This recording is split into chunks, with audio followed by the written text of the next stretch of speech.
નમસ્કાર. આપ બધાને ખબર છે ગયા દિવસોમાં આપને રાષ્ટ્રીય વિક્રમી સફળતા ઓપરેશન સિંદૂરમાં મેળવી છે, પણ એવા સંજોગોમાં હવે જરૂરિયાત છે, ભારત સરકાર ઈચ્છે છે કે નાગરિકો દરેક સમય તૈયાર રહે. એના માટે સિવિલ ડિફેન્સ નાગરિક સંરક્ષણના નેજા હેઠળ આપણે બધા તૈયારીઓ કરીએ અને આપણે તૈયાર રહીએ કોઈ પણ એવા સંજોગો માટે.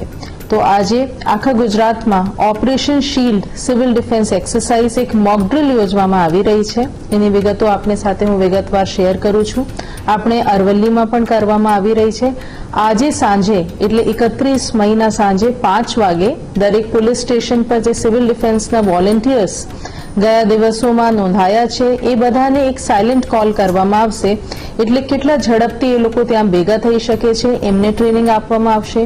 પછી 6 વાગે આપણા પોલીસ હેડક્વાર્ટર મોડાસા ખાતે એક એર સ્ટ્રાઇકનું પ્રેક્ટિસ કરવામાં આવે કે એક હવાઈ હુમલા થાય તો કઈ રીતે આપણે બધા એ સિસ્ટમ રિસ્પોન્ડ કરશે, લોકોને રેસ્ક્યુ કરવામાં આવશે. આ બધું એક મોક ડ્રિલના પાર્ટ હશે અને આપણે તૈયારીના ભાગરૂપે છે.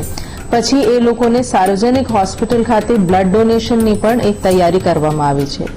એના પછી મોડાસા નગરપાલિકામાં 8 વાગ્યેથી 8:15 એક બ્લેકઆઉટ અંધારપટની આજે આયોજન કરવામાં આવ્યું છે.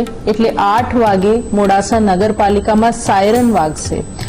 8 વાગે 2 મિનિટ, આ 2 મિનિટમાં ઉતરતી ચડતી તીવ્રતાથી આ સાયરન વાગશે. આપ બધાથી વિનંતી છે કે આપના વીજ ઉપકરણ, જે દુકાનદાર મિત્રો છે એમના લાઇટ બોર્ડ હોય કે કોઈ પણ લાઇટ હોય ઇમરજન્સી સેવાઓ સિવાય એ બધું બંધ કરી દેવામાં આવે અને આખા બ્લેકઆઉટ જે કોઈ વોરના સંજોગોમાં કે દુશ્મન આપણે જોઈ ના શકે આ તૈયારીના ભાગરૂપે આપણે આખા એક બ્લેકઆઉટ 15 મિનિટ માટે કરશું.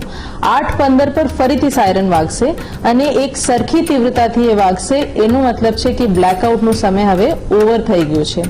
મારી બધા નાગરિકોથી વિનંતી છે કે એ બાબતમાં અમે જે કહી રહ્યા છે, જે સરકારી આધિકારિક સૂત્રોથી આપને જે સાંભળવામાં મળે છે, જે બાઇટથી જાણવામાં મળે છે, એમને જ સાચું માનવાનું, કોઈ અફવા નહીં ફેલાવવાની, કોઈ ભીવાની જરૂરિયાત નથી. આ એક મોક ડ્રિલના પાર્ટ છે અને અમે અપીલ કરીએ છીએ કે બધા નાગરિકોને એમાં સહકાર મળશે. આપ પણ આ તાલીમમાં જે છે એક પાર્ટિસિપન્ટ તરીકે આ શીખો એ વિનંતી સાથે હું આભાર માનું છું.